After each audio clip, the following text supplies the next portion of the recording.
Mardi 3 septembre 2024. Lecture du jour. Première lecture. 1 Corinthiens chapitre 2, versets 10b à 16. Frères, l'Esprit scrute le fond de toutes choses, même les profondeurs de Dieu. Qui donc parmi les hommes sait ce qu'il y a dans l'homme, sinon l'esprit de l'homme qui est en lui?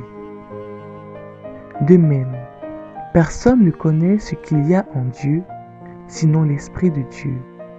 Or, nous, ce n'est pas l'esprit du monde que nous avons reçu, mais l'Esprit qui vient de Dieu. Et ainsi, nous avons conscience des dons que Dieu nous a accordés. Nous disons cela avec un langage que nous n'apprenons pas de la sagesse humaine, mais que nous apprenons de l'Esprit. Nous comparons entre elles les réalités spirituelles. L'homme, par ses seules capacités, n'accueille pas ce qui vient de l'Esprit de Dieu. Pour lui, ce n'est que folie, et il ne peut pas comprendre, car c'est par l'Esprit qu'on examine toutes choses. Celui qui est animé par l'Esprit soumet tout à examen, mais lui, personne ne peut l'y soumettre, car il est écrit: qui a connu la pensée du Seigneur et qui pourra l'instruire?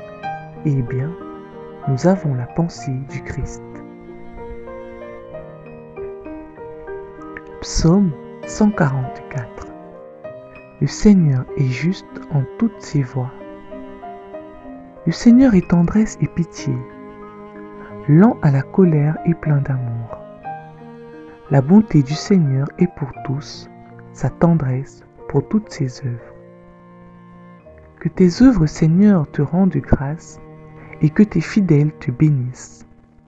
Ils diront la gloire de ton règne, ils parleront de tes exploits.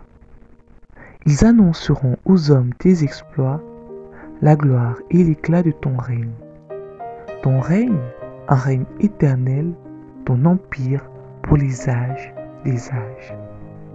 Le Seigneur est vrai en tout ce qu'il dit, fidèle en tout ce qu'il fait. Le Seigneur soutient ceux qui tombent, il redresse tous les accablés. Texte de l'Évangile. Évangile selon saint Luc, au chapitre 4, versets 31 à 37. Jésus descendit à Capernaum, ville de Galilée, et il y enseignait le jour du sabbat. On était frappé par son enseignement, parce que sa parole était pleine d'autorité. Or, il y avait dans la synagogue un homme possédé par un esprit démoniaque, qui se mit à crier d'une voix forte: « Ah, que nous veux-tu, Jésus de Nazareth? Est-ce que tu es venu pour nous perdre? Je sais fort bien qui tu es, le Saint de Dieu. » Jésus l'interpella vivement. « Silence, sors de cet homme. » Alors le démon le jeta par terre devant tout le monde et sortit de lui sans lui faire aucun mal. Tous furent effrayés et ils se disaient entre eux: « Quelle est cette parole ? Car il commande avec autorité et puissance aux esprits mauvais et ils sortent. » Et là, la réputation de Jésus se propagea dans toute la région. Parole du Seigneur.